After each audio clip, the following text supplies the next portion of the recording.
بعض اوقات انسان جانے انجانے میں ایسے افعال کر سکتا ہے جن کے نتائج بہت بھیانک اور ہولناک ہوتے ہیں۔ جب نتائج کا سامنا کرنا پڑتا ہے تو انسان جیسا کہ چڑیا ایک چھوٹا سا پرندہ ہے، کوئی تصور بھی نہیں کر سکتا کہ یہ کسی سے اپنا انتقام لے گی، لیکن یہ لگ بھگ 1960 کی بات ہے۔ اس زمانہ میں پاکستان کے اکثر علاقے بجلی کی سہولت سے محروم تھے۔ بالخصوص دیہی اور نواحی علاقے بہت زیادہ پسماندہ تھے، اس لیے رات ہوتے ہی تاریکی کا راج ہوتا۔ یعنی راتیں روشن توانا تھیں، لیکن لوگوں کے دل محبت و ہمدردی کے نور سے منور تھے۔ لوگ بہت ملنسار تھے، ایک دوسرے کے دکھ درد بانٹنے میں دلی اطمینان و سکون محسوس کرتے تھے۔ ایک شخص کراچی کے نواحی علاقے میں من کوٹ میں امامت کے فرائض ادا کرتا تھا۔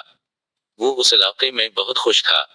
وہاں کے لوگ بہت ملنسار، غم گسار، ہنس مکھ تھے۔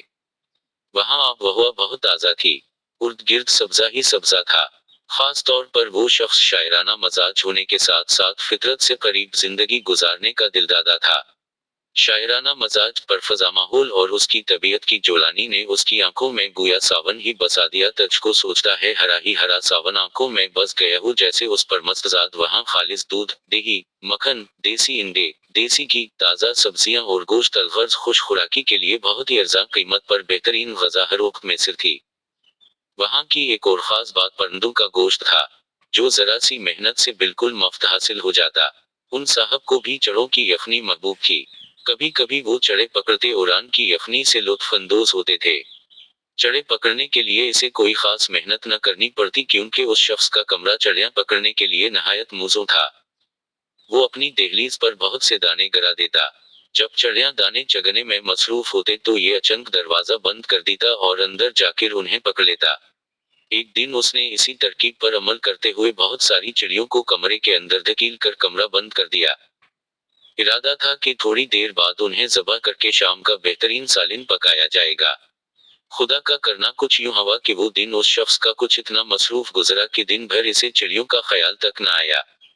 دوپہر کو قیلولہ کرنے کے بعد جب وہ اٹھا تو عصر کا وقت ہو چکا تھا۔ عصر کی نماز پڑھا کر فارغ ہی ہوئے تھے کہ اس علاقے کا ایک بااثر آدمی ملنے کے لیے آ گیا۔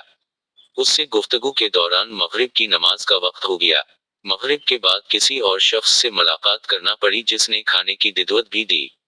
وہاں کھانا کھانے کے بعد جب آئے تو عشاء کا وقت ہو چکا تھا۔ اس زمانے میں لائٹ تو تھی نہیں، اس لیے لوگ عشاء کے فورا بعد سو جاتے تھے۔ یہ شخص بھی نماز سے فارغ ہونے کے بعد وہیں مسجد کے باہر کھاٹ لگا کر سو گیا۔ اب آتے ہیں انتقام کی جانب، جس کے لیے یہ ساری تمہید باندھی گئی ہے۔ عشاء کی نماز کی ادائیگی کے بعد وہ شخص سو گیا۔ آدھی رات کو اٹھا، انتہائی گھبراہٹ، وحشت کا عالم، ہر سو سناٹا، چاند کی کوئی روشنی نہیں، اندھیرا ہی اندھیرا۔ وہ شخص بار بار تھوک رہا تھا، ایسا محسوس ہو رہا تھا کہ وہ خون تھوک آف رہا ہے۔ جب خوف و وحشت پر قابو نہ پا سکا تو اس نے فورا یہ فیصلہ کیا اور وہیں سے اونچی اونچی آوازیں دے کر بستی کے لوگوں کو بلانے لگا۔ بستی کے چند افراد آئے، وہ حیران و پریشان تھے، آخر معاملہ کیا ہے؟ آدھی رات کو ہمیں کیوں بلایا گیا ہے؟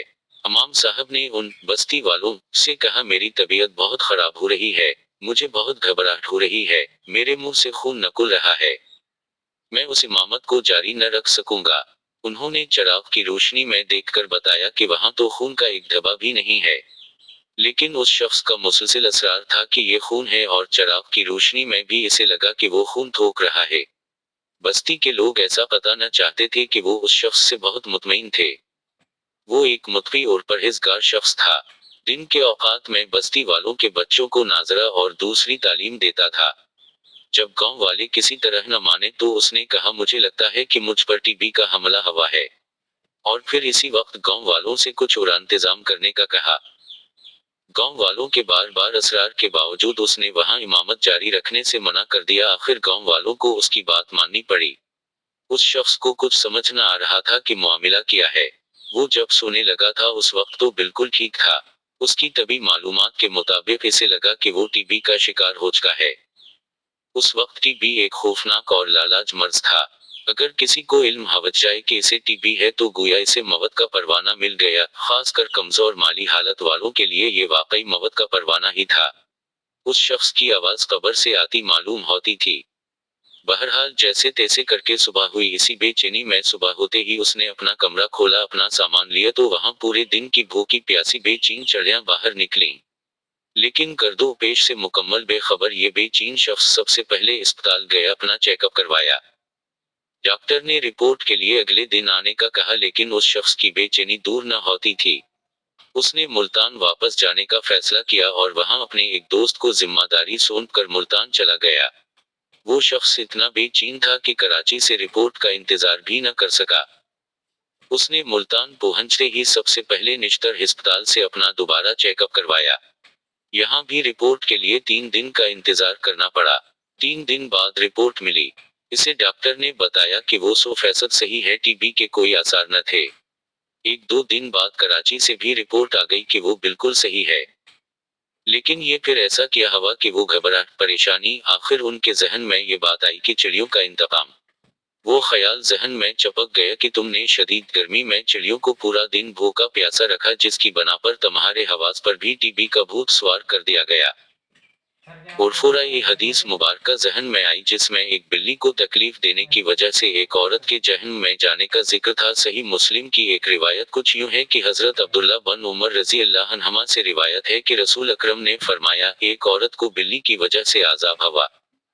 اس نے بلی کو قید کیے رکھا یہاں تک کہ وہ مر گئی، پھر اسی بلی کے سبب وہ جہنم میں گئی۔ دوران قید اس نے بلی کو نہ کھانا دیا، نہ پانی، اور نہ اس کو چھوڑا کہ وہ زمین کے کیڑے مکوڑے کھا لیتی۔ یوں اس نے بلی کو بھوکا پیاسا رکھ کر تڑپا تڑپا کر مارا تھا، جس کے سبب وہ دوزخ کا ایندھن بن گئی۔ یہ حدیث مبارکہ ذہن میں آتے ہی اس شخص نے توبہ کی اور اس واقعہ کے بعد وہ حتی المقدور پرندوں اور دیگر حشرات الارض کے دانا پانی کا انتظام کرنے والا بن گیا۔ یوں کافی عرصہ گزرنے کے بعد آس کے دل کو ٹھنڈک ملی اور آسے سکون قلب میں سرایا۔ حاصل کلام، یہ دوسروں کو انجانے میں ایذا پہنچانے کے سبب اندر کی آگ تھی اتنی خوفناک کہ بھوک پیاس سب کچھ غائب۔ انسان اپنے تمام معمولات ایک سر چھوڑ دینے پر مجبور ہو گیا۔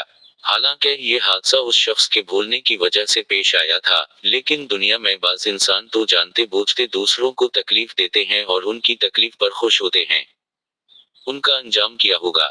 پیارے بچوں، ایسے انسان بعض اوقات دنیا ہی میں اپنے اندر کی آگ میں سلگنے لگتے ہیں، جسے ٹھنڈک ظاہری اسباب سے نہیں ملتی، بلکہ انہیں تو بعض اوقات توبہ اور رب کی طرف پلٹنے کا بھی خیال ہی نہیں آتا، اور وہ اسی آگ میں جل کر مر جاتے ہیں اور آخرت کی اس آگ کا ایندھن بن جاتے ہیں جس کا ایندھن انسان اور پتھر ہیں۔